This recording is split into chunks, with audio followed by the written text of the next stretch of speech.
The Zephyrian royal palace trembled with the fury of Queen Zaretha as her massive chitinous frame stalked through the corridors, her 6 eyes blazing with an intensity that made even her most elite guards step back. Her twin daughters, Princess Valara and Princess Kithana, had vanished without a trace from the most secure wing of the palace. "Search every chamber, every ventilation shaft, every molecule of this structure," she roared, her voice carrying the harmonic frequencies that could shatter crystal. The palace erupted into controlled chaos as thousands of Zephyrian soldiers scoured every conceivable hiding place.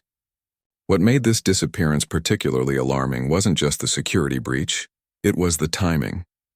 The human diplomatic envoy had arrived that morning, and Queen Zaretha had specifically ordered her daughters to remain in the secured nursery during the alien contact protocols. Humans were still an unknown quantity in the galactic community, having only achieved faster-than-light travel mere decades ago. Commander Jake Morrison sat in the guest quarters, completely unaware of the palace-wide search occurring around him.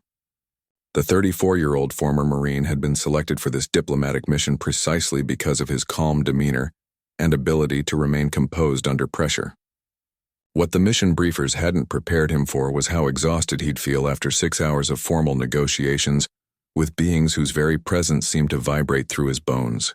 He'd loosened his dress uniform jacket and was reviewing tomorrow's agenda when he felt something small and warm press against his side.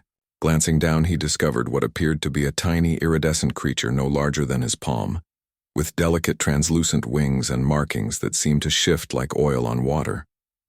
"Well, hello there, little one," Jake whispered, instinctively lowering his voice.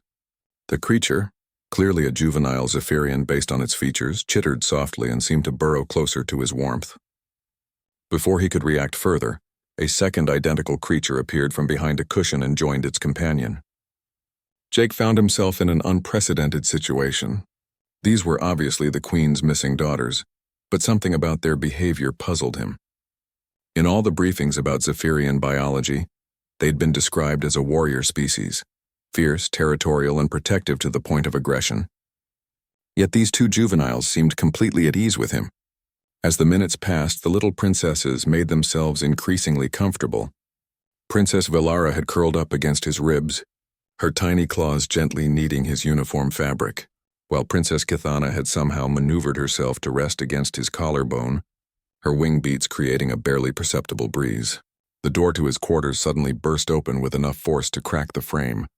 Queen Zaretha stood in the doorway, flanked by a dozen armored guards, her massive form blocking out the corridor light. Her 6 eyes immediately locked onto the scene before her, and Jake watched as her expression shifted from rage to confusion to something he couldn't quite identify. "Your Majesty," Jake said calmly, not moving from his position, "I believe these belong to you." The Queen's guards raised their plasma weapons, but she held up one of her forearms, stopping them. She approached slowly, her head tilting in a gesture of perplexity that transcended species barriers. "They are sleeping?" she asked, her voice carrying none of the fury that had shaken the palace moments before. "They seemed tired," Jake replied, noting how both princesses had indeed fallen asleep against him. "I didn't want to disturb them." Queen Zaretha moved closer, studying the scene with scientific fascination. In Zephyrian culture, physical contact with strangers was not just unusual, it was virtually unthinkable, especially for royalty. Their species had evolved from solitary hunters, and even family bonding rarely involved physical touching outside of essential care. "This is impossible," she murmured, her compound eyes focusing on how peacefully her daughters rested against the human. "They have never shown such behavior with anyone outside our immediate bloodline. Even my own advisors cannot approach them without triggering their defensive responses." Jake considered this information carefully. Throughout his military career, he'd encountered numerous species during Earth's rapid expansion into the galactic community, and he'd noticed a pattern that his fellow humans often overlooked. "Your Majesty, may I ask, when did your daughters last experience genuine safety?" The question caught the Queen off guard. "Safety? They are princesses of the Zephyrian Empire. They are the most protected beings in the galaxy." "Protected, yes," Jake agreed gently, "but safe. There's a difference. Protection comes from weapons and guards and barriers. Safety comes from trust." As if responding to his words, Princess Kithana shifted in her sleep, making a soft purring sound that Jake had never heard described in any xenobiology report. Queen Zaretha stared at the human for a long moment.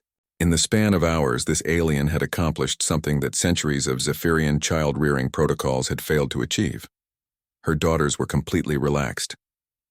"Your people," she said slowly, "they are different from what our intelligence report suggested." Jake smiled softly, careful not to wake the sleeping princesses. "We're social creatures, Your Majesty. Pack animals, you might say. We're wired to protect the young regardless of species. It's not strategic or diplomatic, it's just who we are."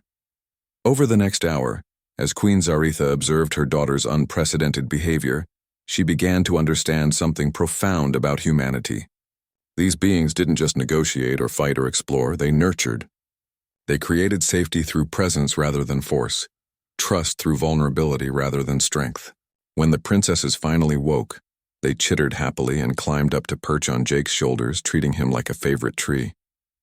The sight of her fierce warrior daughters playing with an alien being rewrote everything Queen Zaretha thought she knew about interspecies relations.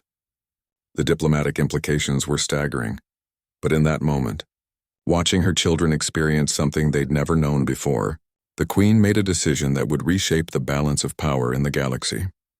"Commander Morrison," she said formally, "the Zephyrian Empire would be honored to discuss a more comprehensive alliance with humanity." Jake grinned, gently scritching behind Princess Valara's tiny head crest as she purred against his neck. "I think we'd like that very much, Your Majesty." Sometimes the greatest diplomatic victories came not from showing strength, but from revealing the gentle heart that strength was meant to protect.